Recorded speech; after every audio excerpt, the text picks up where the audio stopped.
So today we start by describing two management processes that enable you to perform project management and process management. Okay.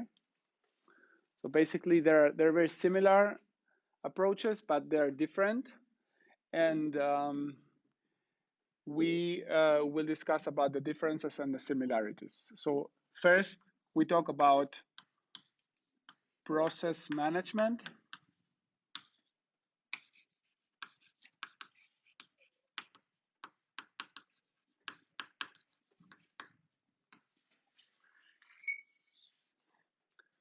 And then we will talk about project management.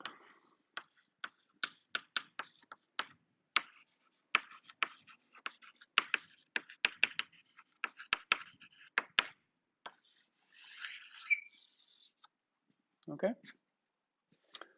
So you remember when we talk about process and project, what are the differences and the similarities? We said, well, a process is something that never ends, that is recurrent, that we can measure an input and an output, and then we can get always better.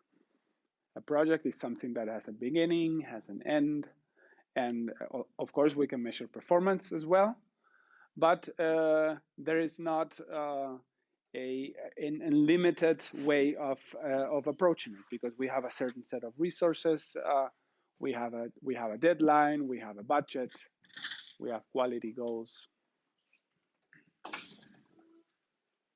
So one good example about the process is anything that has to do with nature. Okay, the human body, the trees, anything that has to do with nature. One good example of a project is something that has to do with humans, like a house, construction, something that has a beginning and an end. Your bachelor thesis, something like that. Okay, those are projects. There are different approaches to perform both process and project management, and there is one that has a lot of similarities and enables you to gain from each other. Okay, so you can combine it, and we will see later on in this lecture how we can combine it. Pay attention, because these tools are those that you are going to be presenting later on when you present your practical exercises. Okay, so you will be using this. Now imagine we have one process management, or we want to perform process management, and what we do is we perform standardization.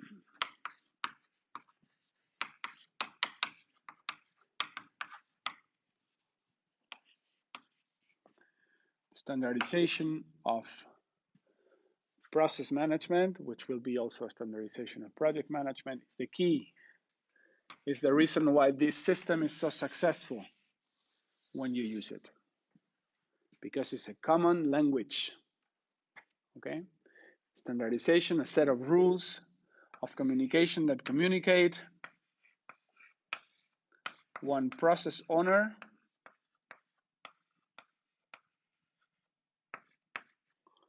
who is the sender, and her boss or customer.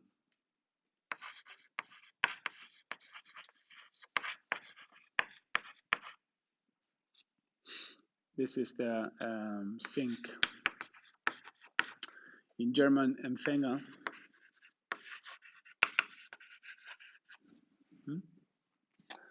And this is the channel. So what we do is we connect, if you wish, two people, one process owner, one customer or boss, by using a certain set of rules, like a grammar, okay, in a language. It's as simple as that, okay? Imagine an example. This guy is a CEO of a company, and this guy is a factory manager.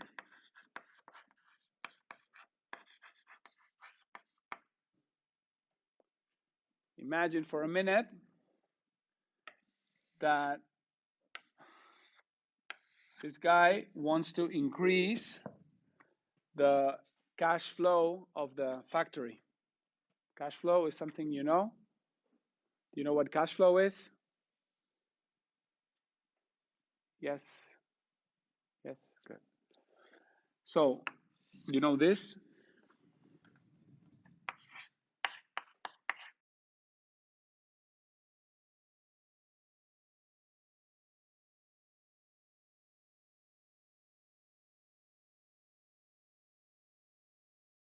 Is more important than your mother.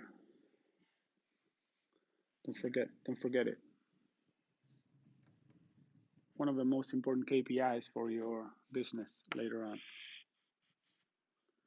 Negative cash flow, you're dead. So the first thing you need to know is that what do you want to measure? And this is described by the sync or by Empfänger of this communication skill. The CEO decides how to measure success.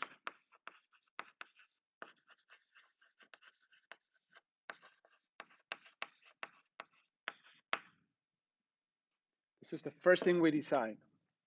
And this is done by describing a KPI. In this case, is cash flow. We describe a KPI.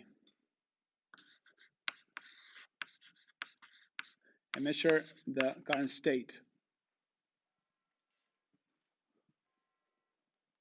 Sorry. Current state. KPI, key performance indicator. This is something you know, right? We measure the current state.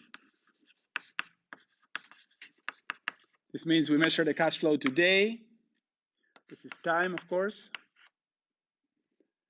We measure the cash flow today in calendar week 40, and we want to see how it develops. This is the first thing we do. When we measure a process, we measure the KPI. We said the other day, I have a process, my body.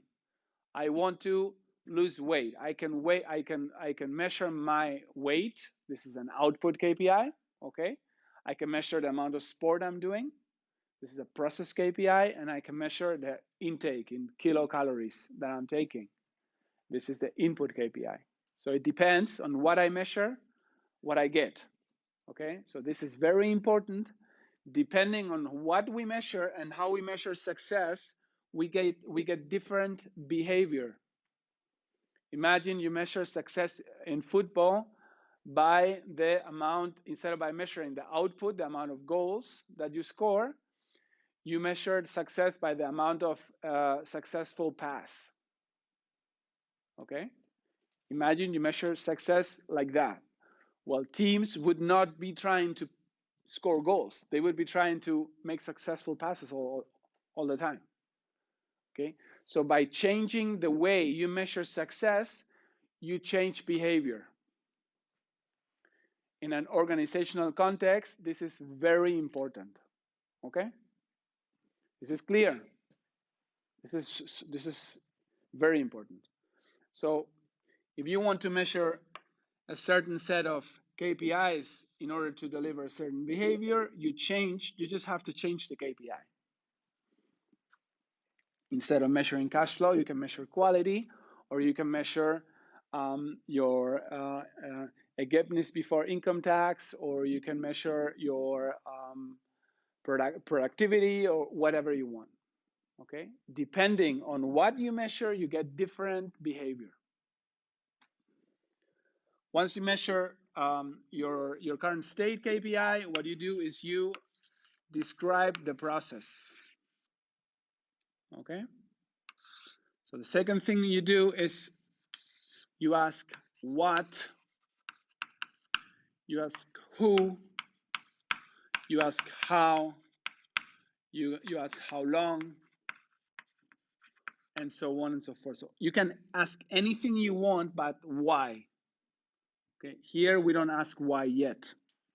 And here what we do, I make a second Roman number. What we do here is we describe the process, the current state. Process current state. Make sure you you get here every single word is measured, okay? Every single word is weighted. So every single word is important here. You describe the process, and then by describing the process, you will get a better grasp of what reality is about. How you describe the process? Simple. Please follow this standard always. Vertical line, horizontal line, sorry. Then you describe here the people that touch material, information, or anything in the process. I call them process owners, people that are involved in the process whatsoever. You put a list on them, and then you describe, this is number one.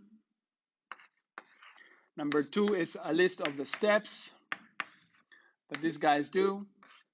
So process steps. Number two. Number three are the material flow, is the material flow. Number four is the information flow.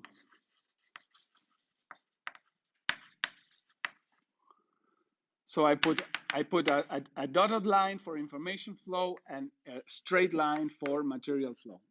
These four elements are fundamental in any process. You are not allowed to forget them, okay? Process owners, process steps, material flow, information flow. Once you have described the process, then you go and then you prioritize. The third thing you do is you set up a cluster. Let's say this guy has described the whole factory process, and then he says, well, I'm losing cash flow in this customer. So he says Daimler, and then I'm losing more cash flow in Volkswagen, and then I'm losing more cash flow in VW, and so on. Okay, so he clusters by customers, but you can also cluster by products, and you can also cluster by different sets of departments, whatever. So, and then you set up here a second KPI. Second KPI, which could be, I don't know, amount of quality cost. Okay, quality cost provoked with Daimler products, quality cost provoked with Volkswagen products, and so on and so forth. So once you have done the prioritization, and here you ask what is important. So basically your priority. Then you go and describe your top one priority. Get your top one priority on top of the diagram. And then you try to figure out which are the main reasons why you have these quality issues in Daimler. Do you know the Fischgrätt diagram?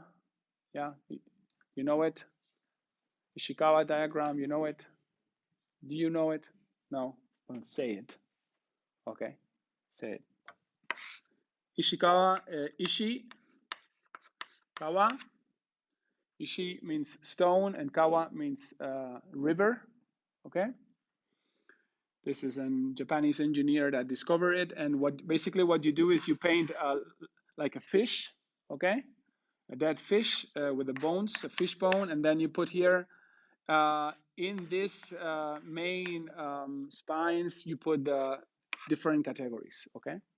So you can put here people, process, project, and so on and so forth, or man, machine, method, whatever. Okay, basically it's an organized brainstorming. Once you do the analysis, and here what you ask here is why.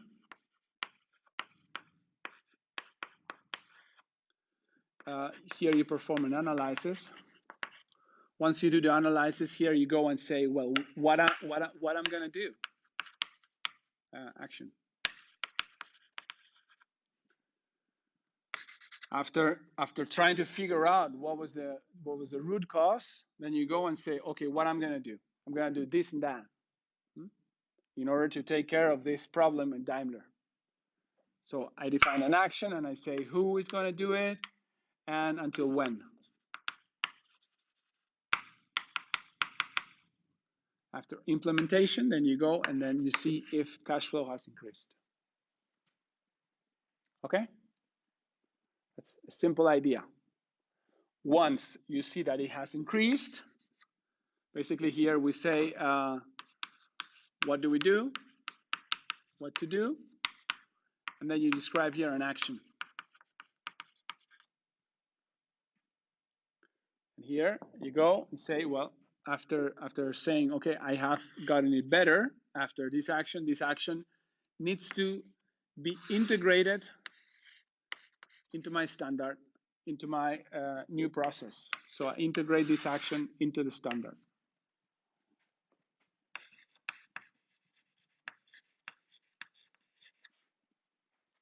Okay, the standard is the best way to know the process.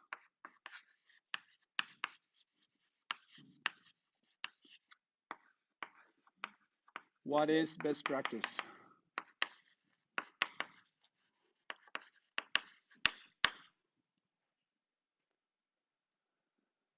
So this simple but powerful process of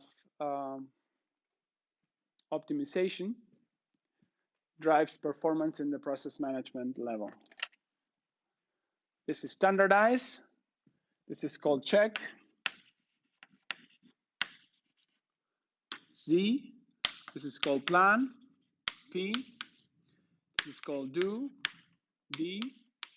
This repeats n times until we get to act, to the standard A.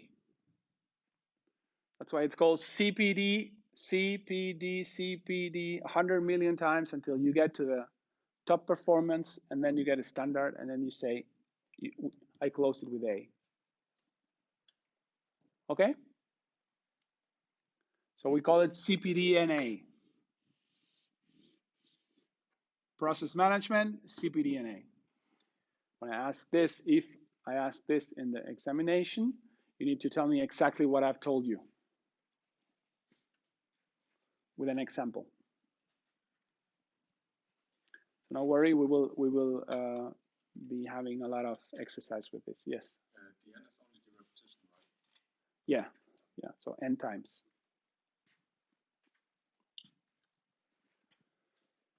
So make sure you put a picture. Make sure you explain step by step what the fuck we're doing at each step. Okay. This is very important. Actually, it's kind of the core of the whole course.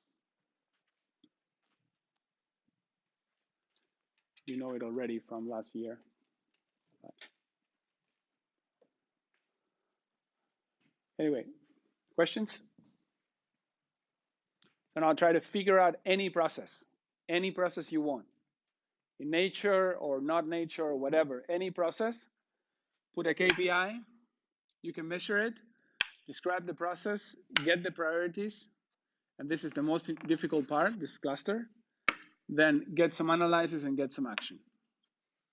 Any process in life can be described like this. So if you go and say, well, I'm gonna write my bachelor thesis with this, you get here, number of pages written. Boom. The process of writing, some priority. Why I am not, the priority could be I'm watching too much TV or too much Netflix, or I'm playing PlayStation, or I'm kissing too many girls. I don't know. Okay, done, done, done, done. And then you go and make an analysis of the top one.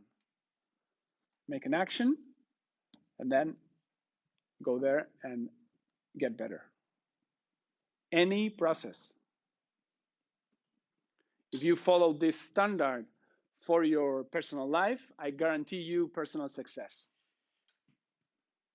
Guarantee you. It's 100% guaranteed, I would say. Just do it every day. Do not. Somebody said the other day in a process we have a goal. Here we don't have a goal. Nature doesn't have a goal. If we try to lose weight with a goal, we will never get there. We will never be happy. If you try to always get a little bit better then you will be accompanying your process, your body, through the process, and then you will get better. If you try to get better in nature with a goal, because nature doesn't work with goals. The evolution doesn't work with goals. Evolution just evolves. It tries things out, gets better or not. But if it's not getting better, it adjusts again.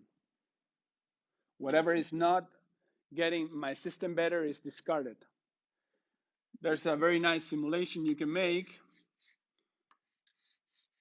or I have made, with 3 layers of cells.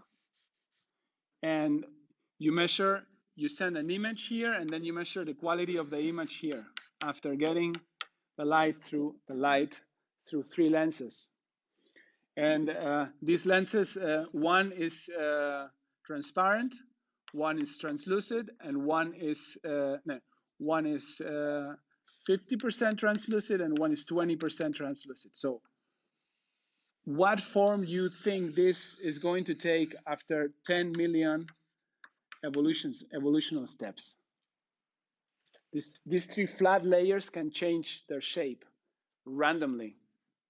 What shape do you think they get in the end? Well, the human eye.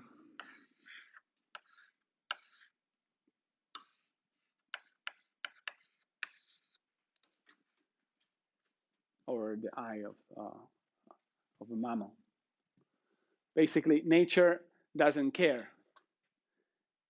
Nature evolves. If it gets better, keep it. If it doesn't get better, leave it. It's super easy. Okay? Like with any relationship, if you see that something is not working, just stop doing it and try something else. Anything in nature works like this. So if you try out this simple thing that you have learned in 20 minutes and apply it to your personal life, for the next 20 years, you can get whatever the fuck you want. You can get money, you can get power, you can get sex, you can get laid, you can get whatever you want. You just need to make sure to wish for the right things, because they can destroy you if you get them. Okay? So second, any questions?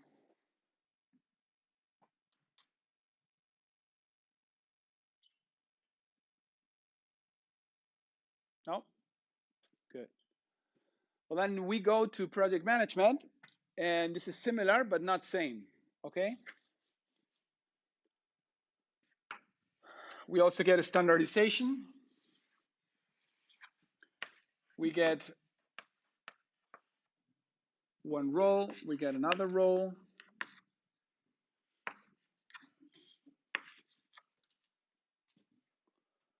This is a project leader, or how do you say, Arbeitspaket. What's Arbeitspaket in English? Work package. Thank you. Work package. Work package leader, and this is either the sponsor or the project leader, depending. Okay. But in any case, you have one sender and one sink, or empfänger, and one channel. So here things are a little bit different, because projects are different than processes, as we saw the other day. Okay? So with a project, we start here. A project starts with time, a time diagram. This is time. And then we have here a set of actions. Action 1, 2, 3, until n, that are roughly planned in the beginning. This can be huge actions or can be small actions. It doesn't matter. We call these actions work packages. Depending on the zoom that we are doing on the project, if the project is big or small, then there'll be big work packages or small work packages. It's just a very rough time estimation and resource estimation of whatever we're going to do. Some companies call this the tactical implementation plan.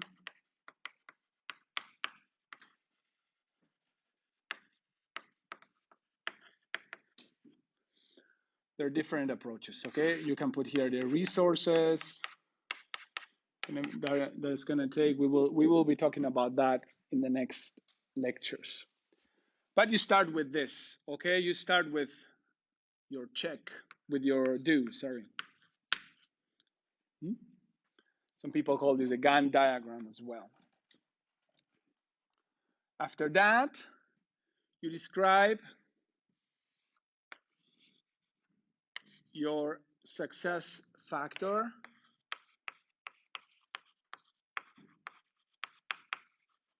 which could be triple. You can have schedule performance index, short SPI. You can have cost performance index, short CPI. You can have quality performance index, short QPI. Okay? If you talk about schedule performance index, what we're talking is about your timely performance. If we're talking about cost performance index, you're talking about your cost performance. If we're talking about quality performance index, we're talking about the quality of your product as opposed to the planned quality of the product. So if we do SPI, this is what is usually done in the beginning. What we do is, just please pay attention here, is the first week, this is time again, the first week or the first month that we check it, we go and in all the action in which we have already a delay, we make a line, and then we make so-called back spikes.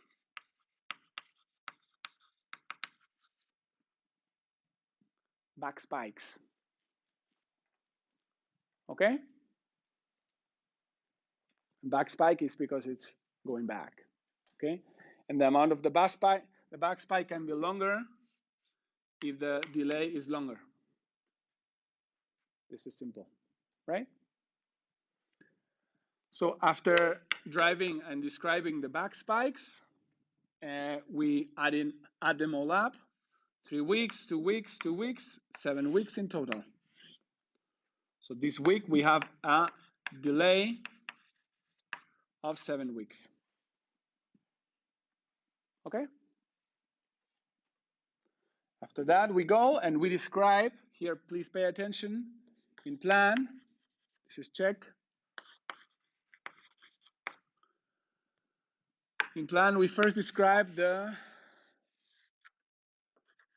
future state and the current state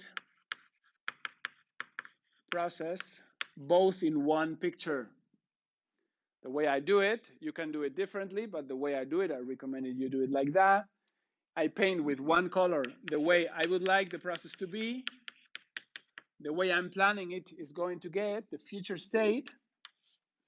And with other color, I keep reshaping whatever I did differently. Because I didn't have budget, because it had to go faster, or something like that. Okay? Sometimes things doesn't happen the way they were planned. So with two colors, one to describe the future state and one to describe the current state this week, whatever I have already implemented. Okay? Does it make sense? After describing this, again, it's the same. This is a priority of the actions that are too late. Then I go and I describe an analysis of the top one priority. And then after making the analysis of the top one priority, I include new actions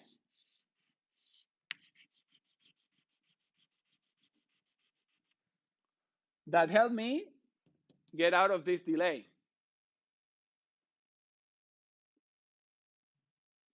So if I am getting a delay, a huge delay here in 2, I need to do something because IT is not cooperating.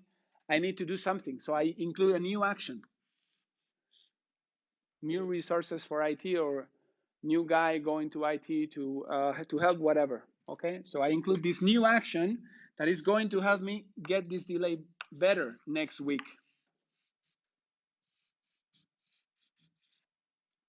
Once I get 0 delay, I have my schedule performance index to 100%. Once I'm done with this DCPN, once I'm done with this, I have created, in the end, I have created a new project plan that is different than the other. It's different than the one we had in the beginning, right? So what we do is we transform this into a standard. So that next time we need to do a similar project or a similar work package, we learn from the past. Does it make sense? So this is what we call this DCPNA.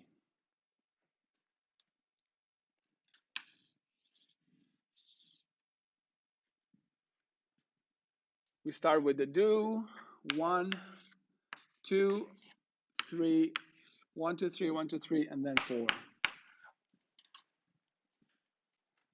Okay? Any questions?